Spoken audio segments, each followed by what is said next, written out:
It's Sunday, just after midday, and a misty ribbon of steam curls upwards from the kitchen window of a terraced house on an otherwise quiet street.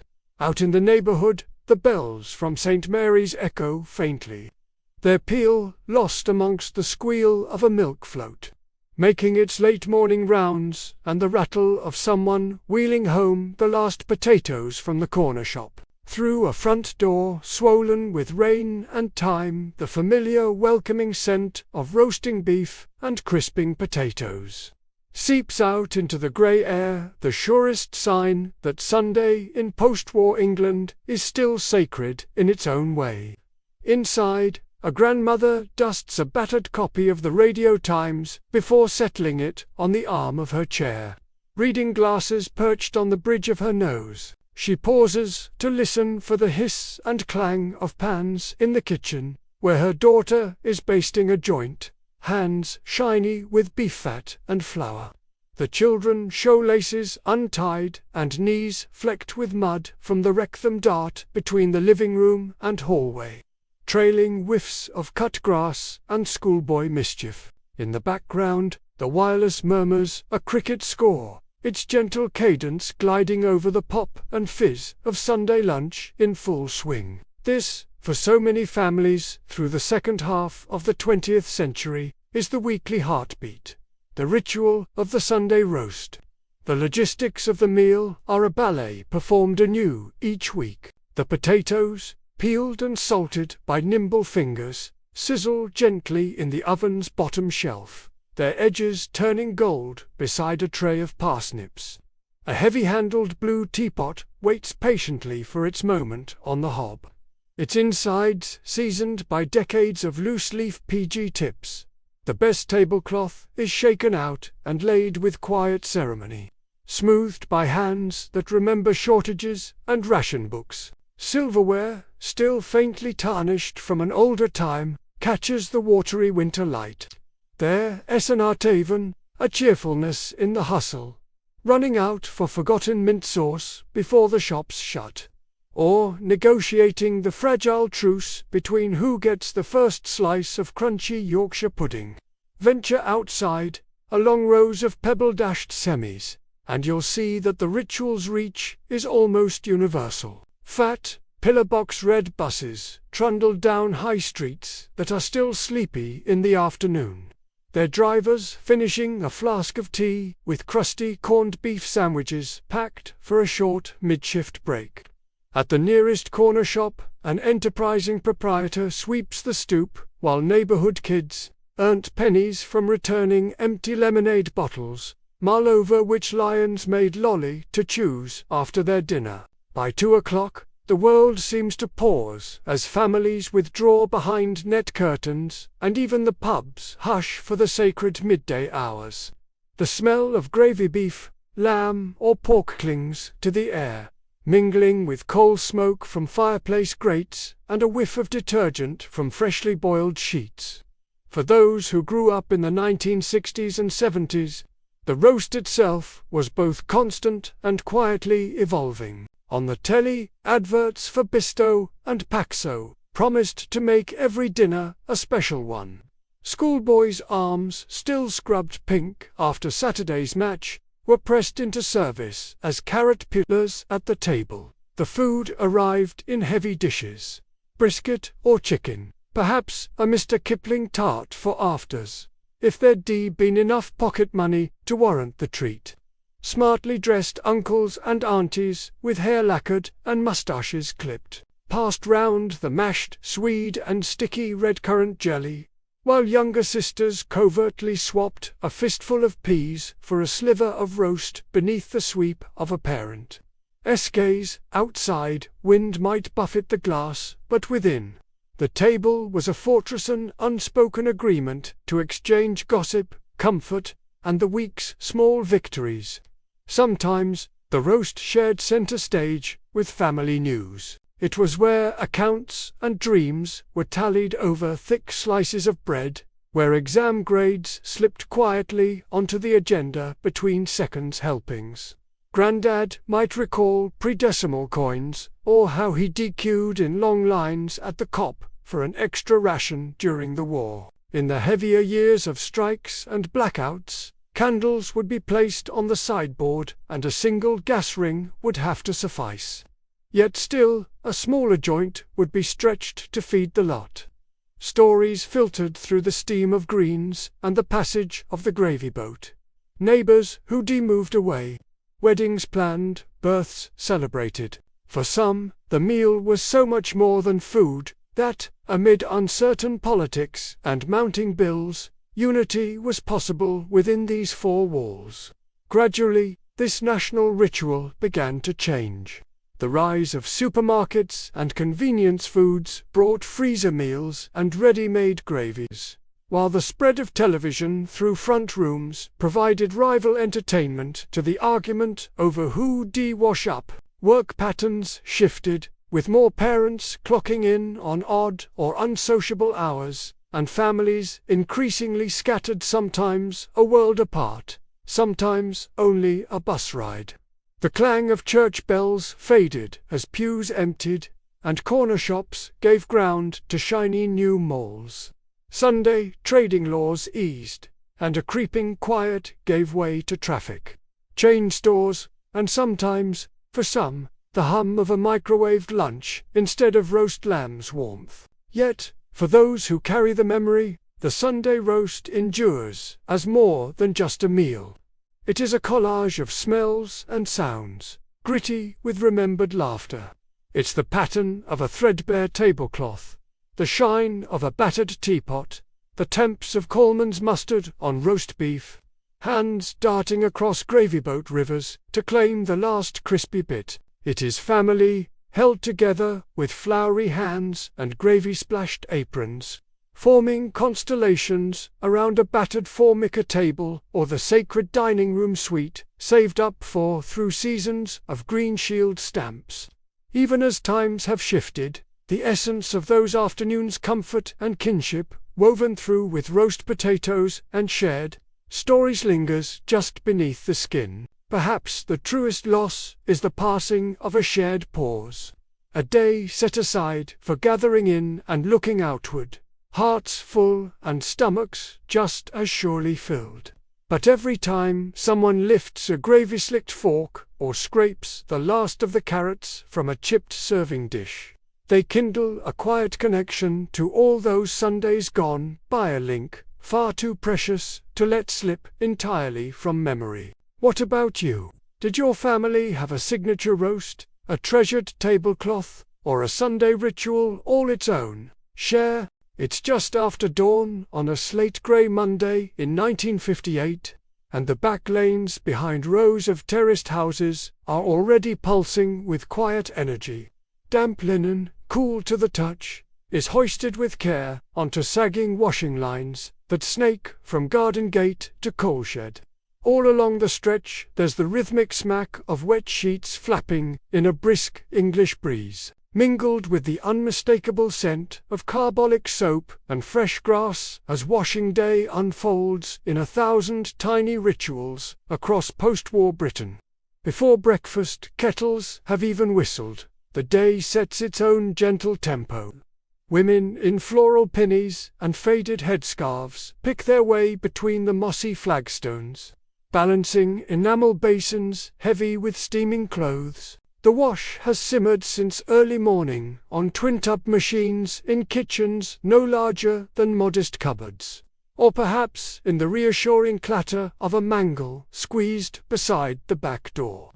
Some hands are red and raw from scrubbing cuffs, stubborn with the stains of last week's work. But there's a certain camaraderie in these shared labours as frosted breath and laughter drift across the fences. Inside one of these houses, amidst the clatter of newly washed saucepans and damp, dangling socks, the front parlour remains untouched by the chaos. A faint chill seeps through single-glazed sash windows, while steam billows in the scullery, fogging up the glass. Pre-decimal coins, halfpennies and tanners, sit stacked on the mantel, reserved for the Coleman or the milk float that'll rattle by soon. Another chorus in the Monday morning orchestra. Nearby, the wireless hums gently, tuned to the light program. Its music and news threading through the house like a second heartbeat, familiar and comforting. Out in the shared alleyways, the neighborhood becomes an unofficial marketplace of smiles and snippets of gossip. Pegs clenched between their teeth, neighbors pause from their work to nod at one another, sharing triumphs over stubborn collars or a rare, cloudless sky. There's a thrill in spotting whose whites truly dazzle, and whose shirts bear the telltale grey of too many rounds with hard tap water. Sometimes a child's giggle echoes out as little ones dart between sheets, transforming the makeshift forest into a secret realm. The scent of sun-warmed cotton and the promise of jam butties waiting indoors. In front gardens or scrapwood lean-tos, the technology of the age is on display. Weathered wooden washboards, galvanized tin baths, and, if luck's been good, a gleaming burble from a brand-new Hoover-matic or spin dryer, perched like a triumph of domestic engineering. Yet, for all the post-war drive towards efficiency, much is still done by hand. The rhythm set by human muscle and ordinary perseverance. On a good Monday, a breeze and a bit of pale winter sun will see every bedsheet and shirt crisp and dry by tea time. If you be vigilant and the forecast holds, by mid-morning the streets hum with the business of the day.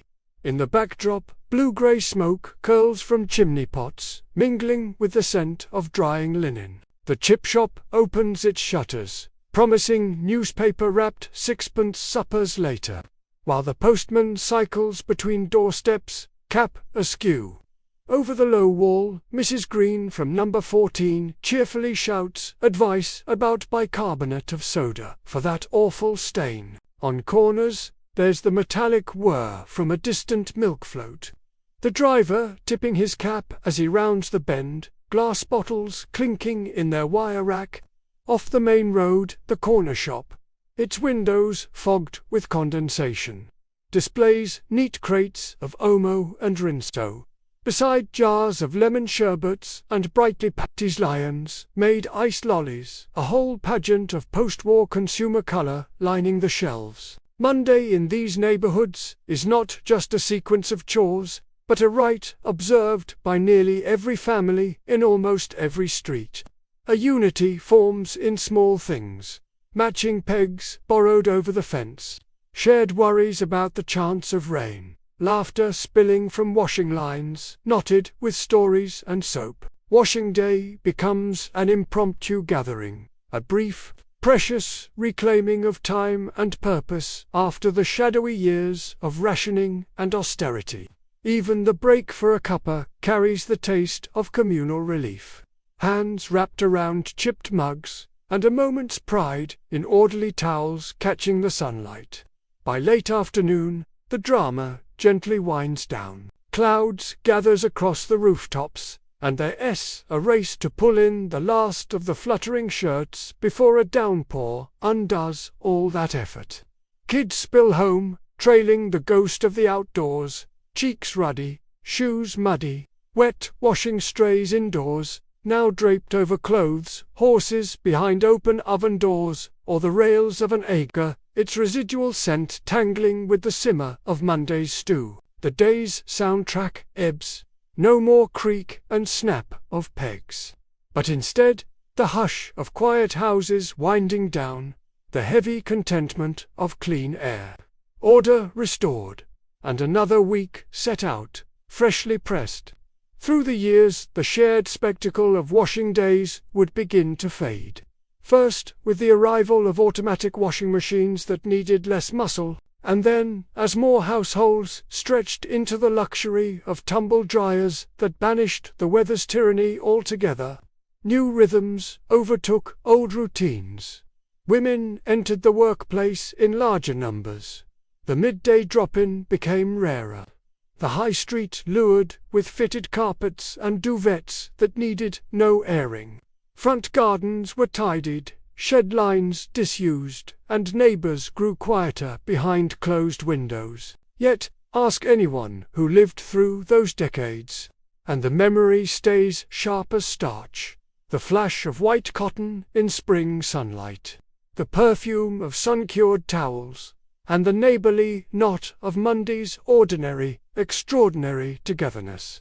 Washing Day Mondays might now belong to a sepia-hued past, but the nostalgia lingers in every load of laundry pegged out, every sweet drift of fresh linen. Was your Monday filled with the smell of soap suds and the snap of sheets in the wind? Share your stories of washing day rituals and neighbourly exchanges in the comments, and unlock your own England time capsule. One memory at a time. The morning light is fresh on the village green, dew shining on the tips of the grass, when the first jangle of bells breaks the hush.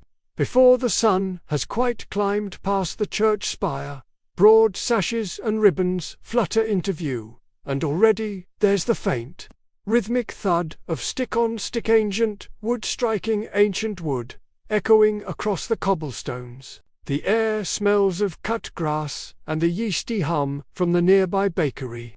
There's a hint of damp wool from the jumpers and socks bunched around the legs of men and boys who will soon be moving in intricate, age-old steps.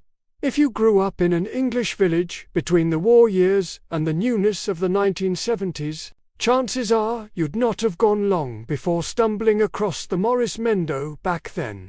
To call it a performance might have missed the point entirely. On May mornings, Whitsun feasts, or the occasional fete, they appeared like colourful spirits from a half-remembered past, kitted out in white with red, blue, or green baldricks crossing their chests. Bells buckled at their ankles and hats often adorned with artificial flowers. Children, noses sticky from Lyons-made raspberry lollies or tiger tots from the corner shop, would gather at the edge of the green, peering through legs for a better glimpse. The village square, sleepy for most of the year, became an amphitheatre, shopkeepers pausing in open doorways, the milkman lingering with crate on hip, all watching as the bells chimed out their bright summons. The music was oddly magnetic.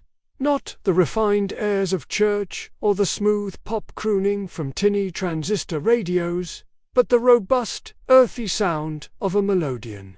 Maybe a squeezebox or fiddle, weaving its way through the crisp morning. Sticks, sometimes roughly hewn ash, clattered together in practiced, ritualistic patterns, sometimes flicked high in sharp arcs, other times passed, stomped or thudded into the ground with a seriousness that bordered on comic.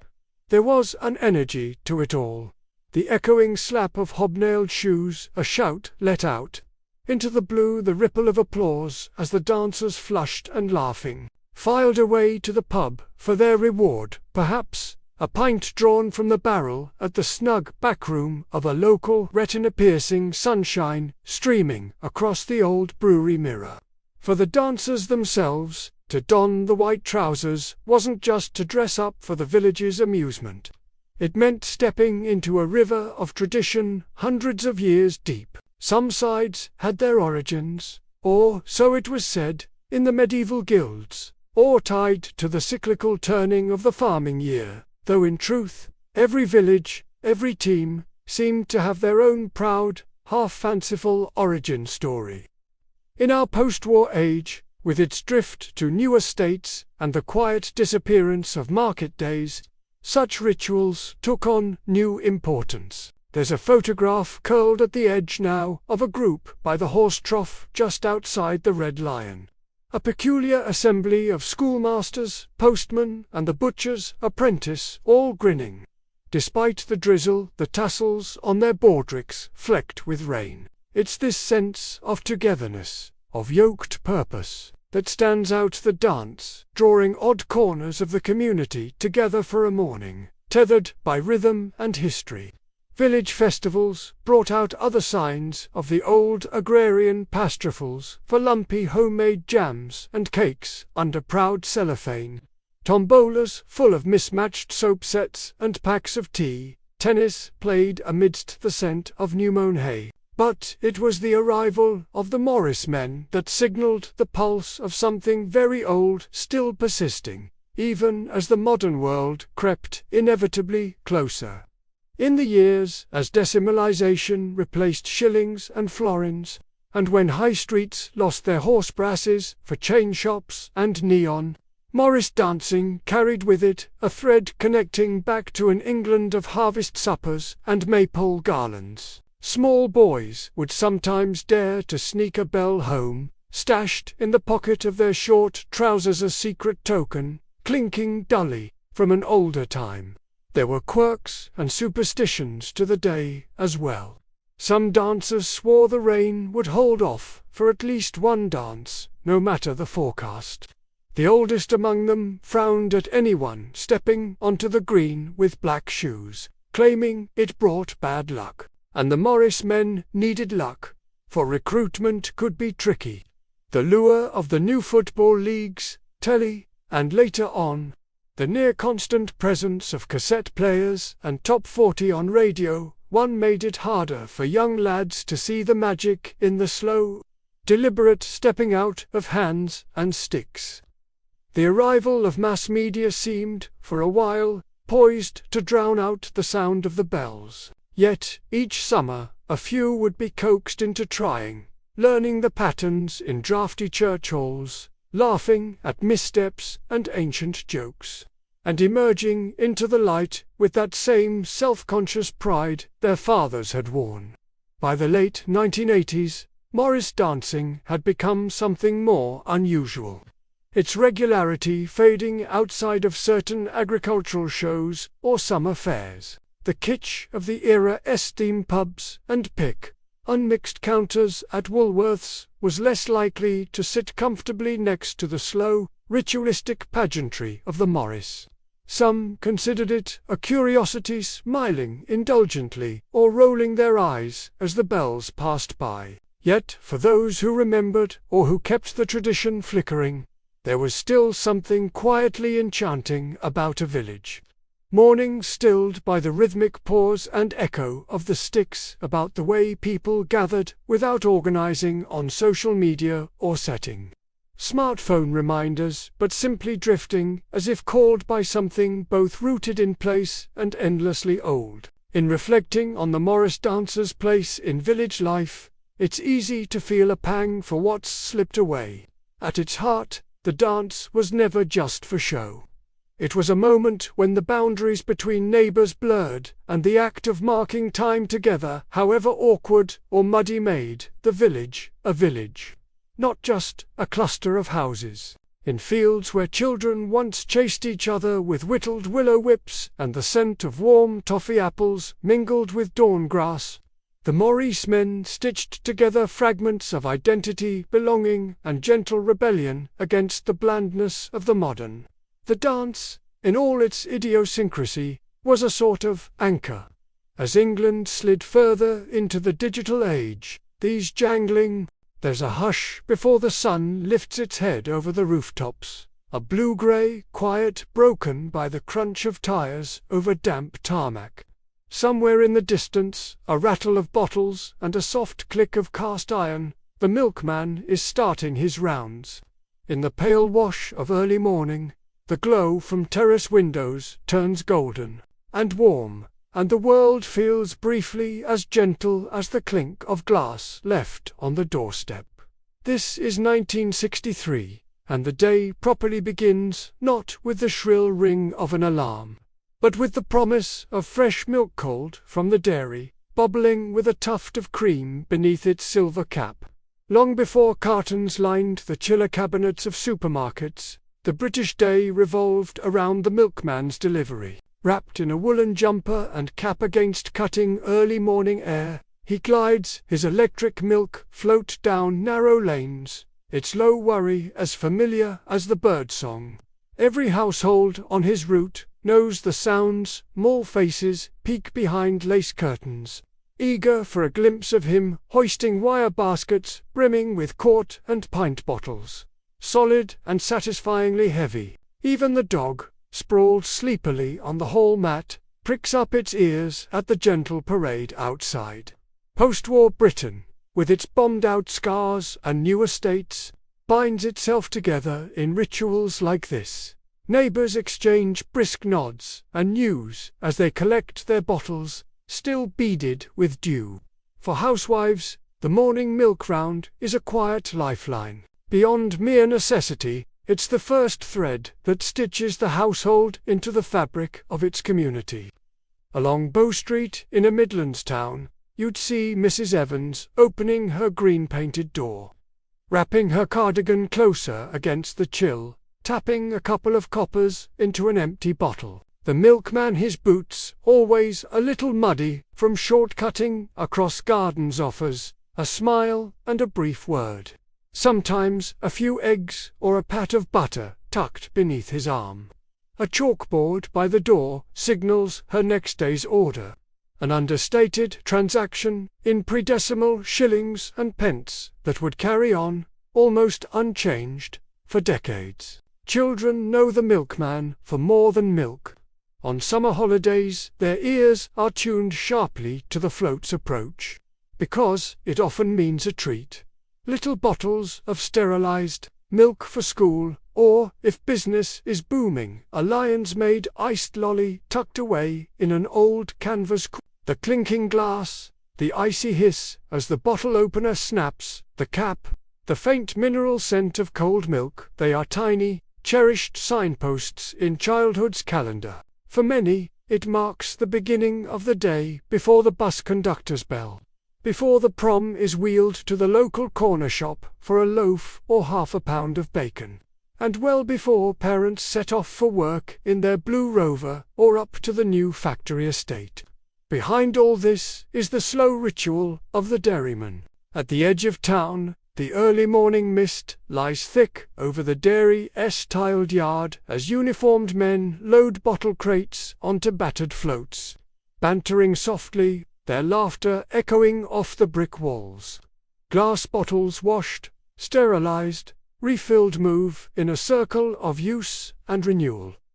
Their future lives trustingly placed on doorsteps night after night. Dairies like Unigate or the local Co-op are linchpins of the high street alongside the greengrocer and the ironmonger. Such places know every family by their orderful cream. Silver top, gold top for the lucky few. A bottle of orange juice on Fridays. Maybe a slab of cheese or a tub of cream during the Christmas rush. There is an economy and a dignity here, in the reliable hum of delivery and the honest exchange of goods. A local service in every sense. Nor is the milkman's round just sustenance. It's the unseen thread that connects all sorts. An elderly resident in a lonely house might leave a note in the empty bottle if she's unwell, trusting the milkman to fetch help. Teenaged boys earning pocket money trot behind on their first morning job, joining the sunrise start, learning the constancy of early hours and local pride. On snowy mornings when the whole city seems caught in a hush and the bottles wear little hats of frost, the fat blue Unigate or Co-op float trundles on its battery, not keen on the cold, but its driver determined that the neighborhood's breakfast would not be missed. Even the clatter of empties emptied beneath a wedge of toast or cornflakes, and left on the step forms part of the day's natural rhythm. Yet, from the 1970s onwards, the spell begins to break. The supermarket's march into town brings plastic cartons stacked, sealed, faceless, heralding a new age of 24-hour convenience and global trade. Fewer families are at home to answer the door at sunrise. Double glazing mutes the friendly clink, and cashless payment edges out the quiet handover of coins. Estates grow bigger, roads wider. The patience for daily doorstep ritual thins. Refrigerators become commonplace, holding several days' supply, and alongside those changes, the gentle footfall of the milkman gradually fades. By the 1980s, many routes have vanished or dwindled, replaced by the anonymity of supermarket aisles, and the morning is quieter for its loss. Still, for a generation or two, The milkman's dawn delivery anchored communities in shared time and expectation. The humble glass bottle, sweating gently in the pale light, was more than just convenience. It was testament to the idea that the first thing waiting outside your door should be fresh, local, and delivered with care by someone who knew your name.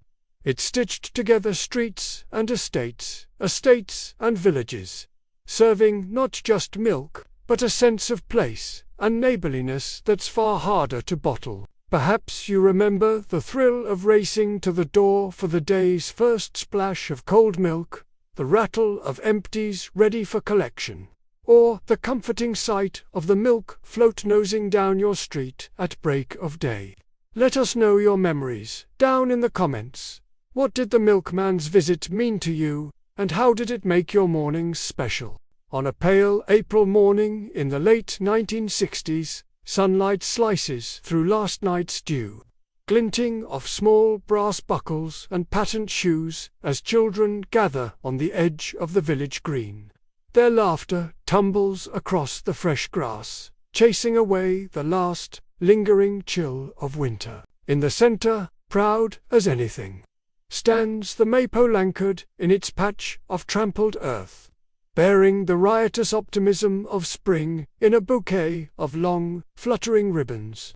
The heart of this tradition beats strongest in these modest towns and rural fringes, far from city bustle places, where newsagents stocked barley sugars in tall jars and the corner shop smelt of paraffin and print. After weeks of practice and roars of encouragement from wool-clad teachers, the girls are plaiting their hair and pinning paper flowers to dresses, handed down from older sisters, while boys fidget with their shirt collars and surreptitiously prod for worms in the turf. The excitement is mingled with arguments borrowed from Roy of the Rovers, or swapped over bottles of Tizer.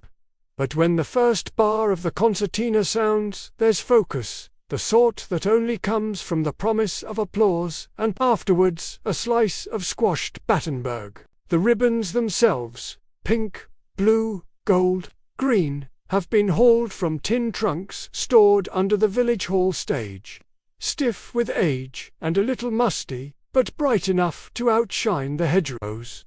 They flutter in the hands of the youngest dancers, who glance anxiously towards the weathered faces of parents and grandparents dotted along the crowd, many of whom once wove their own winding patterns round this very pole in plimsolled feet. Some mothers juggle new babies and thermos flasks, while fathers squint from behind brown-rimmed national health glasses, the older generation murmuring advice as if the very shape of spring depends on whether the plate comes right. For those not destined to dance, the maypole morning still shapes the day. The air is thick with the mingled perfume of crushed grass and distant daffodils, edged with the faint whiff of wet wool and boot polish. The local vicar, resplendent in cassock and rubber-soled brogues, eyes the sky with the worried optimism of a man who's seen too many spring showers. In his pocket are tuppences for the collection plate, coins still heavy with the heads of distant monarchs. Behind him, the PTA trestle table groans under the weight of fairy cakes, lardy slices, and the odd leftover snowball from Christmas. No one minds if jammy hands wipe on trousers. May Day forgives almost anything. The town's high street, meanwhile, mirrors the season's renewal. Soon enough it will spill its own excitement onto the green, with Lion's Maid lorry doors banging open on the curb, dispensing fab lollies to children whose lips are still sticky with gingerbread. Through an open window you might catch a snatch of the light program, the radio's Sunday voices blending seamlessly with the warble of blackbirds and starlings perched along dry stone walls. Older children, growing out of ribbons but not yet into rebellion, hang back awkwardly, weighing up whether to join this year's dance or dissolve instead into knots of furtive conversation beside the telephone box. This maypole, though, is more than bright ribbons and fleeting childhood. It's a pageant and a pulse. The calendar's true turning, for a few radiant days, the grind of the everyday clanking milk float winding its dawn route. The tap of coins at the newsagent, the distant memory of rationing steps back. Instead, the community is drawn together in a single, timeless spiral. As familiar as the annual league tables pinned in the grocer's window or the scent of coal smoke curling from ancient chimneys, there's a feeling, as the children circle and the pattern tightens, that you're not only honoring spring, but each other, each muddy Wellington and grass-stained knee-proof of belonging. Of course, as the 1970s edged in with their avocado bathroom suites and polyester optimism, some of this changed. New housing estates rose at the village edge, and parents left for jobs in towns where the names of the months were just numbers on a patelet maypole. Rehearsals lost out to television specials and double maths, and the village green was mowed a bit shorter, flattened for the five-a-side, rather than set aside for old country customs. Ribbons, once cherished and knotted from generations, ended up tangled in the back of supply cupboards. Outpaced by the arrival of cassette tapes and tubars from the new self-service co-op, the world grew busier, and soon only the youngest children or the fiercest hearts made time for barefoot dances in the turning year. Yet for those who remember the echo lingaza, flash of color in the mind's eye, laughter carried on the wind, with the memory of a yellowed penny tucked in a cardigan pocket, and the gentle, patient pride of a community gathered to greet the sun. The maypole was never just a dance, it was the gentle weaving together of stories, some bruised, some bright, that marked the thread from one spring to the next. What did the maypole mean to your town, your family, your own childhood? Was it ribbons or restraint, the lure of summer fairs, or the first time you picked a team of friends from a crowd? Share your memories below, and let's keep the dance alive, if only in words. One comment, one spiral at a time. There's a hush to the early morning, broken only by the distant call of a milkman's bottles chiming together. And somewhere in a terraced street, the faintest scratch of pen nib against paper. The kitchen smells faintly of last night's tea, mingled with lavender-scented paper newly pulled from a powder blue box. Sun streaks in through net curtains, catching the dust motes as someone, perhaps a sixth-form student or a serviceman's wife, leans over the table carefully pouring their heart into a letter bound for a friend many miles away. In the Britain of the mid-1960s, the handwritten letter was more than a practical necessity.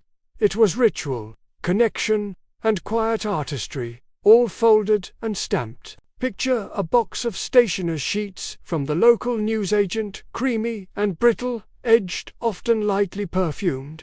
Envelopes adorned with the red or blue of a queen's head stamp and come.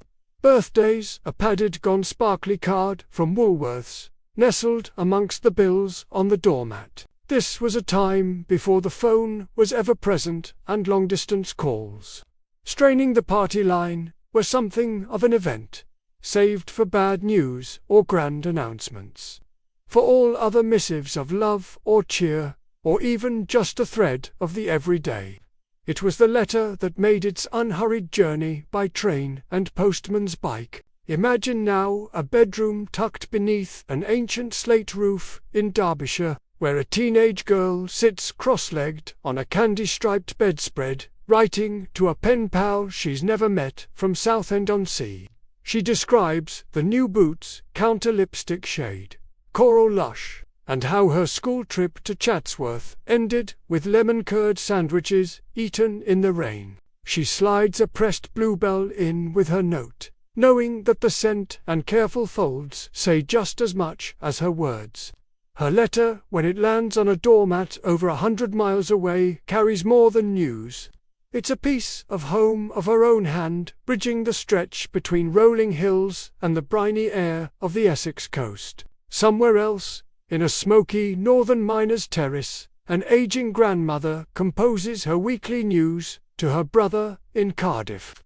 She writes on thick plain paper, her script looping and slow, hands stiffened by years of laundry and coal dust. Each letter shares more than anecdotes of neighbours and the price of bread at the coop.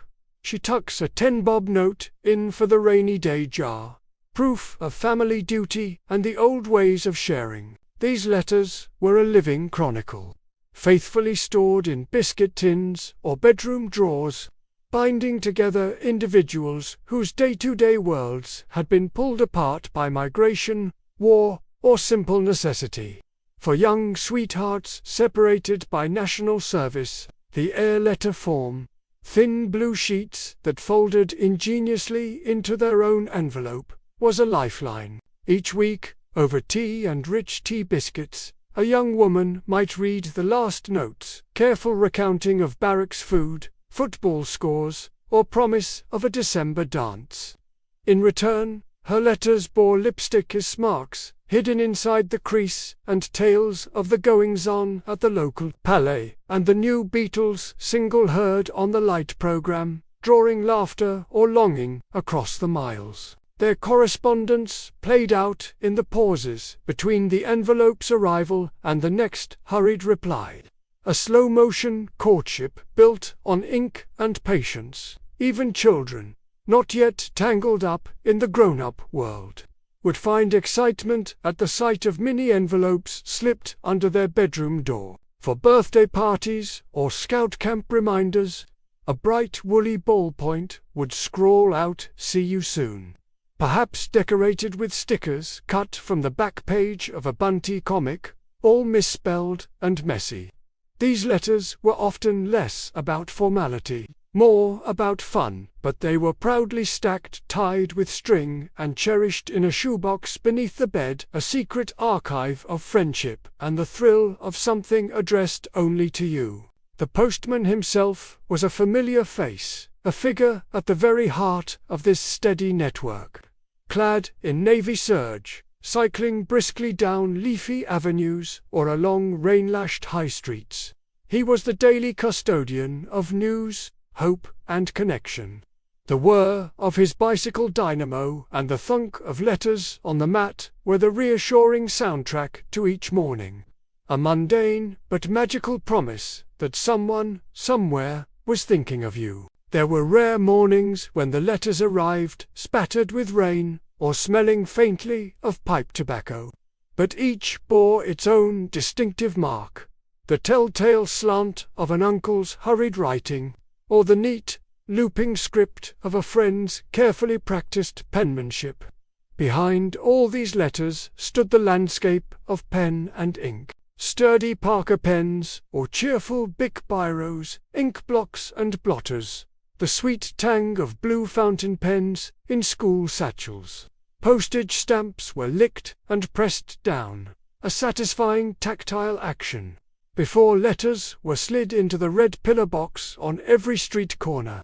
In the age before email and text, even the rush to the post box before last collection, sometimes braving drizzle or the evening chill, was part of the experience, the final act of sending yourself out into the world in miniature.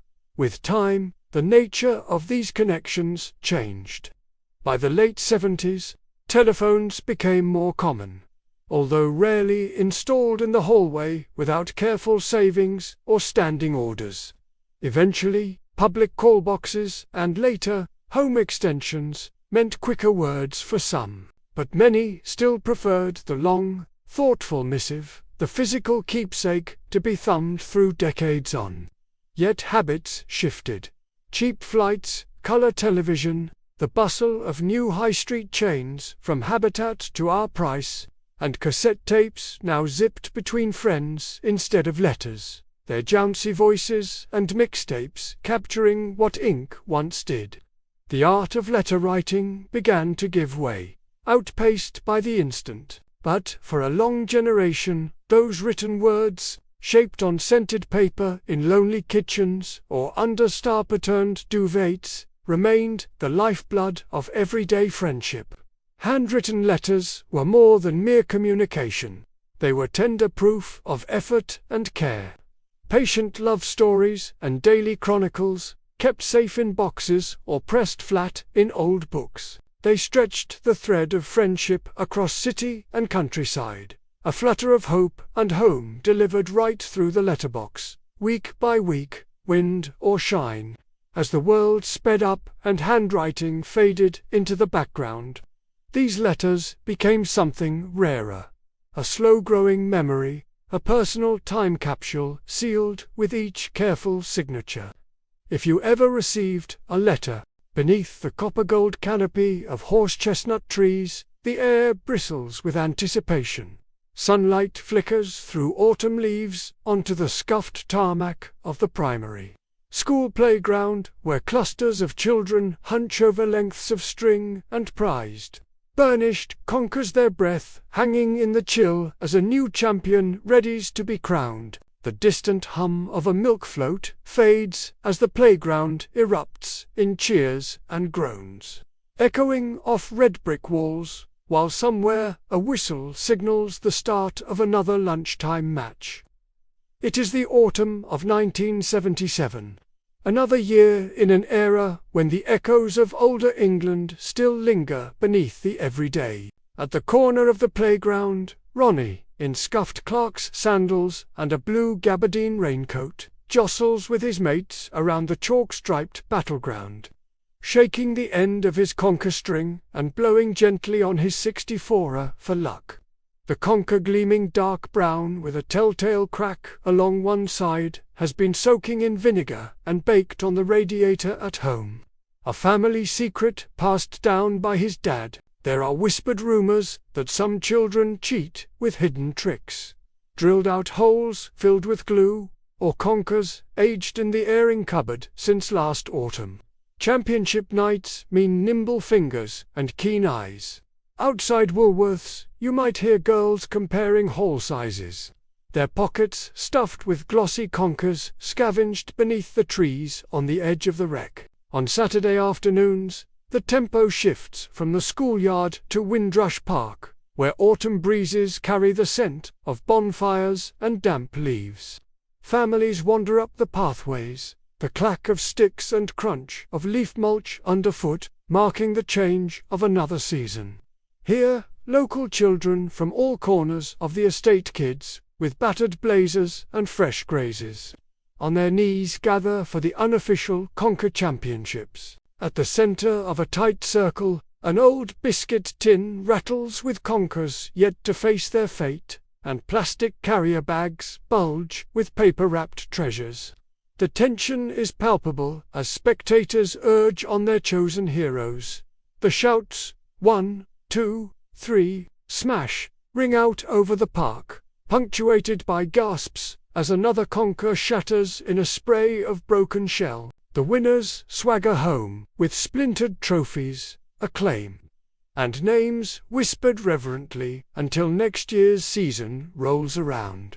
Meanwhile, up on the high street, the conker season is impossible to ignore. The corner shop, with its sun-faded Beecham's adverts, stocks plastic laces 3-4 threepence, essential for threading a conker properly. Glass jars of penny sweets and walls, ice lollies crowd the counter, where children argue over whose turn it is to thread next. Behind the snug fug of the launderette window, old Mrs. Atwell folds shirts and chats with her neighbor, swapping news about bruised knuckles and the boy caught attempting to pass off a painted acorn. Even the bus conductor rounding up schoolchildren in their navy blazer sterns, a blind eye to pockets clinking with contraband conkers, sharing a wink or a quiet word of encouragement before the next stop. For some, conkers are a family tradition. On Sunday, George and his father scour the tree-lined lanes where municipal sweepers haven't yet claimed the spoils. Armed with stout sticks and old ice cream tubs, they return with the spoils, their finds laid out in neat rows along the garden wall for inspection. The best are chosen not just for size, but for hidden strength. The ones that feel just right in the palm. Neither too soft nor too dry, with that rich, varnished shine like new mahogany. Mrs. Harris next door takes tea by the window and shakes her head at the spectacle, reminding anyone who listen of days gone by when Conkers were plenty. Milk was delivered in glass bottles on the doorstep at dawn, and you could get 6 blackjacks for a penny. Yet, the world around the Conker Championships is changing by the year. By the late 1970s, the school doors are plastered with notices from the PTA, warnings about injuries and insurance, the spectre of health and safety hovering over things that once seemed simple and free. Electronic games begin their slow march into living rooms. There are whispers about a new machine in the arcade where, for 20 pence, you can bat away digital invaders from the comfort of a sticky, patterned carpet. The crisp, earthy scent of autumn is slowly usurped indoors by the plastic tang of computer casings and the whir of cassette tapes. Children tapping out new victories under fluorescent strip lighting rather than dappled sunlight. Outside, the great horse-chestnut trees stand much as they always have, but the crowds beneath them begin to thin. Younger children, drawn by the glittering allure of the fledgling video game era, pass by the scattered Conker shells with only a glance, their minds elsewhere on radio charts, Saturday morning telly, and the handheld games tucked in satchels. The chants and giddy laughter that once marked the season fade a little more each year, replaced bit by bit by the detached, electric soundtrack of the future. Yet for those who remember, the annual Conker Championships were far more than a simple playground game. They were a rite of passage, a ritual bound up in the changing weather, the flicker of late afternoon sun, and the quiet thrill of competition. Testing your best against your schoolmates offered more than just momentary glory. It was about stories swapped at the corner shop, and the camaraderie of muddy knees and cold hands, the hush of anticipation before a strike, and the pride that came from outlasting every challenger in sights and sounds and sensations that a digital world could only ever imitate. These moments belonged not just to the children, but to the rhythm of the entire community, the notice on the shop door, the bus conductor's quiet nod, the knowing smile from the neighbor watching over the garden hedge. In a time when streets were not yet empty and playgrounds rang with collective spirit, the simple pleasures of Conker season held a quiet magic, blending competition, mischief, and belonging with every swing of string on shell. Perhaps the world moved on because it had to. Perhaps it was always going to be this way, with games and fashions giving way to whatever comes next. Still, there are those who pause each autumn to feel that nip in the air, to glance down and spot a perfect brown conker gleaming among the crisp leaves and, for a fleeting moment, hear distant echoes of playground cheers, and remember the thrill, the pride, and the laughter of Con. The chill of a damp November evening settles over terraced streets blanketed in mist, the air alive with anticipation and the faint tang of cordite from the first fireworks that have already cracked the quiet. Pools of amber streetlight flicker on wet paving stones, where children, wrapped in thick wool jumpers and shiny wellies, dart between neighbours' legs, faces aglow with the promise of Bonfire Night. Wood smoke mingles with the sharp scent of sparklers, drifting across front gardens and alleyways, binding this ordinary night with the peculiar magic only found on the 5th of November. On this particular street, somewhere in the north of England in the late 1970s, the ritual of Bonfire Night unfolds on a scale both humble and heartfelt.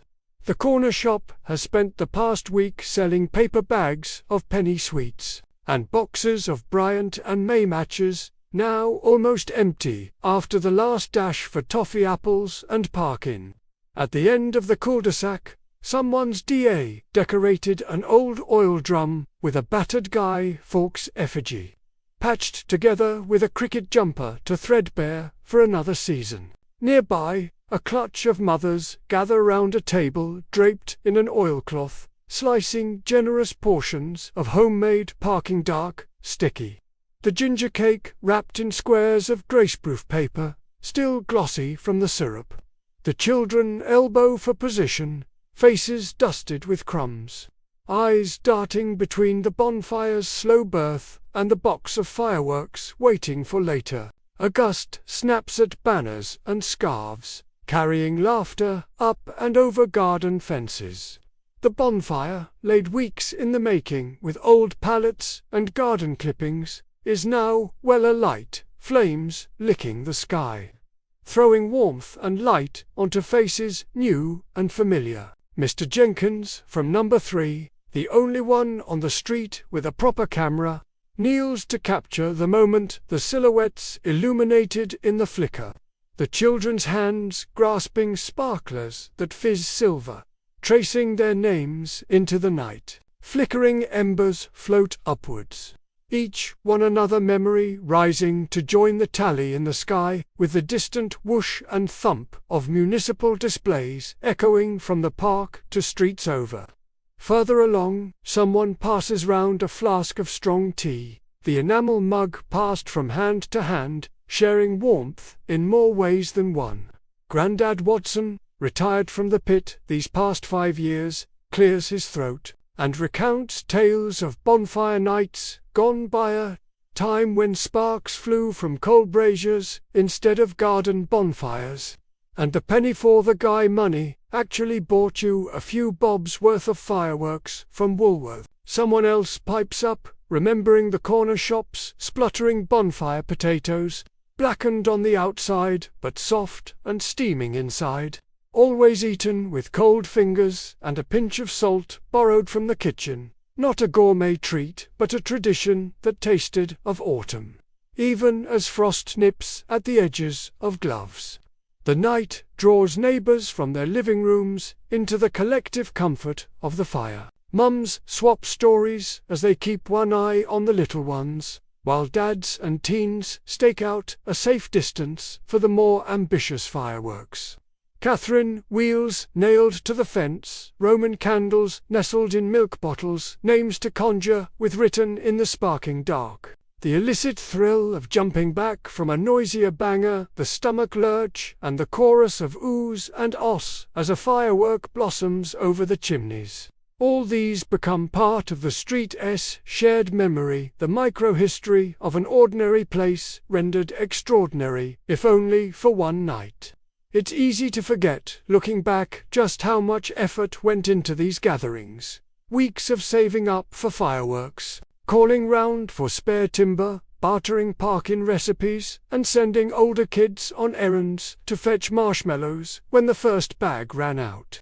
Before the days of supermarket meal deals and indoor firework displays, Bonfire Night was a patchwork stitched together from what the street could muster. There might have been Burns and Gray's rain that dampened the kindling, or a neighbour's dog who howled at every rocket. But the event went on regardless, weather and fortune twined together in the story retold every year as another sparkler traced the old November sky. But as the 1980s draw on, changes ripple quietly through these rituals. The corner shop, once a centre of neighbourhood commerce, now faces competition from out-of-town supermarkets with their plastic-capped firework packs and mass-produced cakes. Television brightens living rooms with its processed glow. The allure of big, regulated communal displays on the town's recreation ground grows. Harsher safety regulations, stories of fingers lost to booze, and the worry of stray pets on Bonfire Night mark the beginning of the end for backyard bonfires. The tradition lingers but thins, more a flicker than a blaze. The effort required to gather the whole street around a crackling fire gives way to small family clusters, or the draw of televised spectacles. Yet, for those who remember, Bonfire Night gatherings remain one of those unspoken treasures, a night when the barriers between houses and hearts dropped, replaced by the shared risk and reward of fire and fizz. It was a night of communal invention, of borrowed sausages and shared blankets, of stories old as the gunpowder plot and new as the latest bus timetable, all bound together by the humble power of light and heat against the dark. A street, for a few hours, became something more than a row of houses. It became a living tapestry of past and present. Smoke and laughter woven together, holding winter at bay. Today, you might find echoes of these nights in the scent of ginger cake or the distant pop of a firework.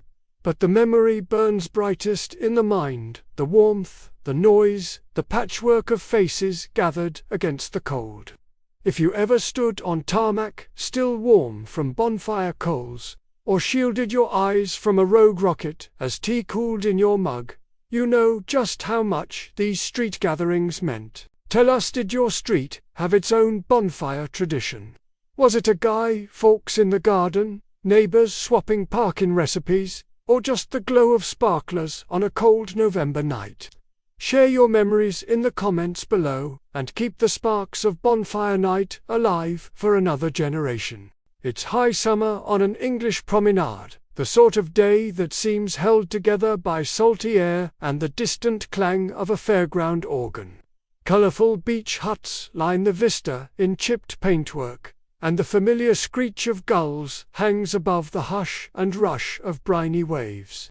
Along the windswept pier, families cluster in folding deck chairs, knees scabbed, and toes sandy, as the raucous, unmistakable squawk of Mr. Punch carries across the shingle, threading through the bright, blustery afternoon. Even before you see him, you hear him. That sharp, comical voice, somewhere between a whistle and a cackle, slicing through the wind. On a stub of a stage no bigger than a cupboard sits the Punch and Judy booth, striped red and white canvas, framed in flapping bunting, with a faded, hand-painted sign promising marvelous merriment, rain or shine. A crowd draws close, settling with their lions-made lollies and coins for the ice cream man jingling in their pockets. Beneath the shelter of a windbreak, mothers rummaged through straw bags for sandwiches wrapped in greaseproof paper, while fathers quietly nurse polystyrene cups of tea, gone lukewarm since they left the cafe kiosk. Inside the booth, the exuberant puppet master is all hidden contortions, a conjurer shaping giddy chaos from a fistful of wooden heads and old cloth. Mr. Punch lurches into view, wielding his slapstick in a flurry of limbs, as Judy trundles onto a chorus of childish gasps. There's no script to speak of, just a beloved sequence. Punch, ever the scoundrel, upends sausages, wallops the crocodile, dodges the constable, and squawks. That's the way to do it. The crowd erupts, laughter carrying along the front like a flock of startled starlings. Even the seagulls seem to pause, watching from their perch atop the candy floss stall. Between scenes, the scents of vinegar-drenched chips and sugary rock mingle with the tang of ozone, and the deck chairs creak as little legs swing impatiently for more mischief. Now comes the moment a lucky volunteer is plucked from the crowd by the bottler, typically a local lad with a knotted handkerchief on his head, collecting tuppence and sixpence in a battered tin for Mr. Punch's sausages. That chorus of copper and silver, the chime of pre-decimal coins tumbling from palm to palm, is as much a part of the soundtrack as the slapstick thwack of wood on wood. All the while, the horizon shimmers, and the low clouds threaten rain that never quite falls. Just out of reach, flamboyant stalls, piled high with buckets and spades, do steady business, and the sharp crackle of a transistor radio drifts over the scene, picking up the strains of pop hits filtered with static. The pier itself smells of brine and rust, with old boys in flat caps fishing off the end, lines dangling beyond the site of the puppet show.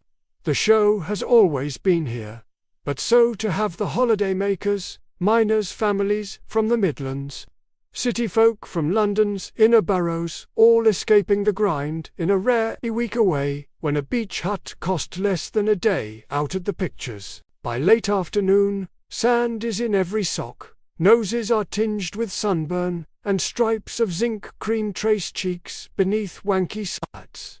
Children cheeks sticky with toffee linger after the last cries of Mr. Punch have faded, pulling parents back for one more show before they pack into Vauxhall Vivas or Ford Cortinas for the weary trundle back to their B&Bs. On the high street, the windows of Woolworths gleam with their best selection of pick-and mix for the journey home, and newsagents prop up postcards of the very scene they've just lived through, ready to be scrawled with sand-blunted pencils. For the communities that thronged England's coastlines in those decades, the Punch and Judy show was never just a relic. Unlike the gilded carousels or the crumbling fortune-telling machines tucked at the arcade's edge, it was alive, noisy, and defiantly odd. In an era before cheap package flights and crowded novelty hotels, the show meant more than entertainment. It was a slice of shared history, blending the gentle anarchy of seaside fun with a wink to the enduring English knack for not taking life or authority too seriously. Later, as times changed and more people looked abroad for sunny escapes, the audiences thinned, and the echo of "that's the way to do it" grew rarer. Imported amusements and soft-serve machines edged onto the promenade, where the ice cream man used to peddle his own rounds, and the bottler's battered tin gave way to the jangle of new decimal change. Coastal towns reinvented themselves, hoping for a fresher sheen, sometimes at the cost of their own eccentric old heartbeats. But for those lucky enough to have grown up with Planky Decker's sandy toes and Mr. Punch's cheeky squawk riding the sea breeze, those unscripted seaside shows live on. They're handed down in grainy family photos. Grandma laughing with her ankles crossed, Dad with a suspiciously familiar strawberry lolly, and in the bittersweet stories told across generations. Long after the paint on the beach huts has faded and the punch cards of the arcades have been replaced with touchscreens. So, perhaps you too remember the rush for a front seat on a blustery pier, that irresistible chorus of giggles and mock outrage, the taste of salt on the air as Mr. Punch strutted his eternal antics. If you've ever found sand in your shoes weeks after a seaside escape, or have a memory of a Punch and Judy booth painted in sun and nostalgia, we'd love to hear your story in the comments below. After all, that's the way to do it. A gentle hush lingers over a frosted cul-de-sac, breath rising in plumes as mittened hands press song sheets against glowing cheeks.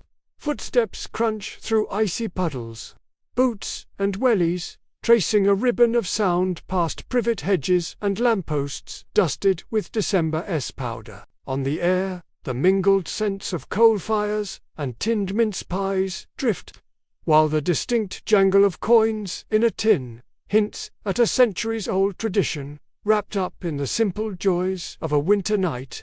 Back in the late 1960s, before cassette players and home video became fixtures in the living room, there was little to rival the ritual excitement of carol singing from door to door. Schoolfellows in balaclavas would gather near the corner shop under the sodium orange glow of the streetlight, greeting neighbours with shy nods and nervous giggles.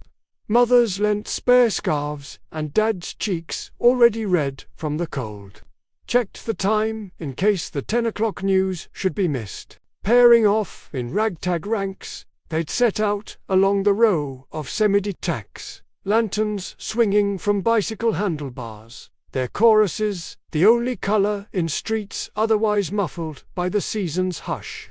In an era before every home flickered with screens, the soundscape of winter was shaped by doorbells and laughter spiked with steam. With each rap at the knocker a hush would descend, and then, as if on cue, trebles and altos would tumble into the night. Good King Wenceslas skittering across gusts of wind, away in a manger fluting from lips tinged blue with cold. Occasionally, a window would creak open to offer a smile. Or luckiest of all, a householder would step into the porch and invite the chorus closer. Sometimes it was tea in enamel mugs for the grown-ups, or cheap boiled sweets for the children, the wrappers crinkling in pockets as fresh snowflakes began to fall. Woolworths, still resolutely on the high street in those days, had a corner besieged by children in search of chocolate coins and miniature nutcrackers to press into carol tins. Most groups collected for the old folks, or perhaps for the nearby hospital, their efforts measured not by digital tallies, but the exhilarating fistfuls of pre-decimal pennies, heavy and cold. After the last note faded, the coins would be spread out on the kitchen table, counted with mittened hands, damp from snowball skirmishes between verses. The tang of copper and the stickiness of half-licked lollies mingled with anticipation for the next night's route, as plans were hatched in whispered conspiracies beneath tinsel-laden sitting-room curtains. For adults, too, caroling held a certain romance. Retired tenants donned thick coats over their house dresses and cardigans. Voices a little wobbly from age, but strong in spirit. Teachers would occasionally join, melody sheets tucked between copies of the Radio Times and the local paper, leading rounds with their clear, steady pitch. Up the hill, past semi-detached, strung with multicolored bulbs, the church bells would sometimes answer their harmonies, stirring hopes for an extra shilling or the promise that just maybe the snow would stick till Christmas morning. Yet, even as the music rang out, the world was quietly shifting. The mid-60s marked a period of enormous change. On the doorsteps, some families kept their lights switched off in deference to shift work, or, during the bleak power cuts of later years, to conserve what little warmth remained. Carol groups learned to steer past doors with signs that read "Baby Sleeping," or "No Carol Singers, Please," a reminder that not all traditions amused or comforted everyone in equal measure. And as double glazing and central heating took hold, fewer folk wanted to open their homes to the night air. However spirited the children at the doorstep might be, still those nights lived brightest in the camaraderie born of shared discomfort, the tickle of damp wool on the neck, the communal thrill of standing just beyond the garden gate, while a group of loved ones, neighbours, and near strangers banded together for a fleeting orchestra under the stars. Though the coins mattered and the sweets mattered, what really knitted those evenings together was the sense of belonging. The knowledge that, beneath those soft yellow porch lights, each house joined the others in a moment of spontaneous festivity. A pause in the endless cycle of school runs and shift work, laundry and shopping lists. Over time, things changed. By the 80s, cassette tapes and the new home entertainment systems offered carols pressed into plastic, impersonally perfect. Fewer children braved the cold. Families grew more private, or perhaps just more occupied with new distractions. School concerts took over much of the caroling duty, and, for many, the memory of wrapping up against the chill to tramp the old route became a story told more than an experience shared. Residents have moved on, streets reshaped, the old corner shop replaced by a chain newsagent. Fewer children left to darn the red wool mittens and thread a coin tin with brown string. Yet, and here's the thing to hold onto: if you close your eyes, it's all still there. The glow of the lamplight bending through crystallized breath, a chorus rising just above the clank of a milk float in the distance. The way, for just a few nights every December, the neighborhood could feel smaller, cozier, united by a melody as simple as 3 chords and a hope for snow. Did you ever brave the cold with a song sheet tucked in your pocket, your voice crackling through the frost? Or perhaps you remember pressing coins into chilly palms. The sound of carols mingling with the quiet hush of a winter's night on your doorstep. Share your memories and any festive mishaps in the comments below. And let us know how carol singing played a part in your England.